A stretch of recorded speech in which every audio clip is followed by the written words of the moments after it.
हार्दिक आपका हृदय से स्वागत करता है। चलिए आज एक ऐसी कहानी की बात करते हैं जो शायद हम सबके घरों में कभी न कभी होती है।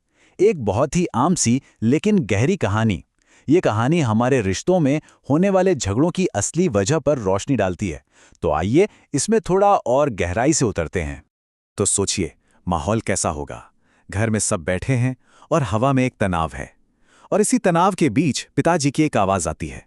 ये सिर्फ एक सवाल नहीं है, बल्कि ये वो शिकायत है जो घर में चल रही उथल-पुथल को साफ-साफ जाहिर कर रही है।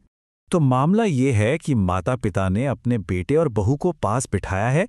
वे बस ये समझना चाहते हैं कि भाई आखिर इन दोनों के बीच हाल के दिनों में इतने झगड़े क्यों हो रहे हैं। ये एक ऐसी सिचुएशन है जिससे शायद कई परिवार रिलेट कर पाएंगे। और जब माँ पूछती हैं कि भाई क्या बात है, क्या तकलीफ है, तो बहू का पहला जवाब क्या होता है? कुछ नहीं मम्मी, कोई प्रॉब्लम नहीं है। ये एक बहुत ही नॉर्मल रिएक्शन है ना? अक्सर जब पर्सनल बातें सबके सामने आती हैं तो पहली कोशिश यही होती है कि उसे छिपा लिया जाए। लेकिन जैसा कि होता है, ये इनकार ज्यादा देर टिक नहीं पाता। बात जैसे जैसे आगे बढ़ती है, असल मुद्दे वो परत दर परत खुलने लगते हैं। और यहीं से हमें झगड़े की असली जड़ का कुछ अंदाजा होना शुरू हो जाता है। अब बहू अपनी बात रखती है। वो कहती है, आजकल इन्हें पता नहीं क्या हो गया है, मुझे देखते ही गुस्सा करने लगते हैं। मतलब उसके हिसाब से सारी गलती पति की है। वो बेवजह गुस्सा करता है और वो बस एक विक्टिम है। और फिर जाहिर है बेटे का भी पक्ष सामने आता है। वो कहता है, पापा मुझे इससे कोई प्रॉब्लम नहीं है, मुझे इसके व्यवहार से प्रॉब्लम है। देखिए, ये एक बहुत ही इंटरेस्टिंग पॉइंट है। वो कह रहा है कि मुझे इससे दिक्कत नहीं है, इसके बर्ताव से दिक्कत है। वो इंसान और उसके एक्शन के बीच एक लाइन खींचने की कोशिश कर रहा है। और यहीं से ना कहानी में एक नया मोड़ आता है।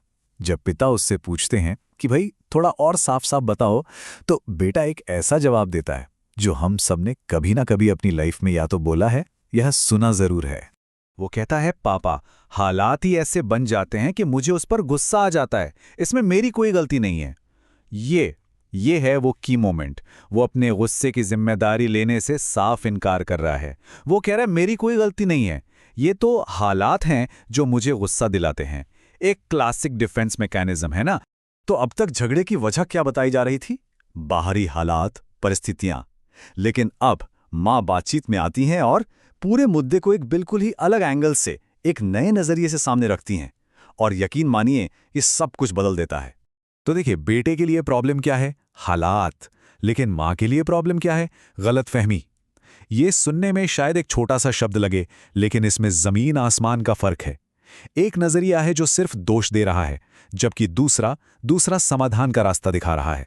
और फिर मां वो बात कहती हैं जो इस पूरी कहानी का, इस पूरे सबक का सार है। बेटा, तकलीफ हालात से नहीं बल्कि गलतफहमी से पैदा होती है। कितनी गहरी बात है। असली समस्या बाहर नहीं है, वो हमारे अंदर है, हमारी अपनी समझ में है।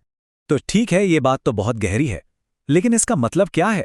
इसे असल जिंदगी में कैसे अपनाएं? चलिए देखते हैं कि ये जो समझदारी की बात है, ये हमें एक सॉल्यूशन की तरफ कैसे लेकर जाती है। माँ के सलाह को ना हम इन 3 सिंपल स्टेप्स में देख सकते हैं। सबसे पहला, झगड़े की वजह नहीं, असल गलतफहमी क्या है उसे पहचानिए। दूसरा, उस गलतफहमी को दूर करने के लिए कोई समझदारी भरा हल निकालिए। और तीसरा और सबसे जरूरी, झगड़ा करने के बजाय उस हल पर काम कीजिए। तो इस पूरी कहानी से जो सबसे बड़ी सीख मिलती है वो ये है, झगड़ा अक्सर इस बात पर नहीं होता कि असल में हुआ क्या था। ज्यादातर झगड़ा इस बात पर होता है कि जो भी हुआ उसे हमने समझा कैसे। हमारी जो सोच है, हमारी जो समझ है, वही हमारी सच्चाई बन जाती है। तो ये विश्लेषण यहीं खत्म होता है, लेकिन एक सवाल के साथ। हम सबको अपने रिश्तों के बारे में सोचना चाहिए। जब भी कोई टकराव होता है तो क्या सच में हालात ही दोषी होते हैं या कहीं ना कहीं समझ की कमी होती है? इस पर विचार जरूर करना चाहिए।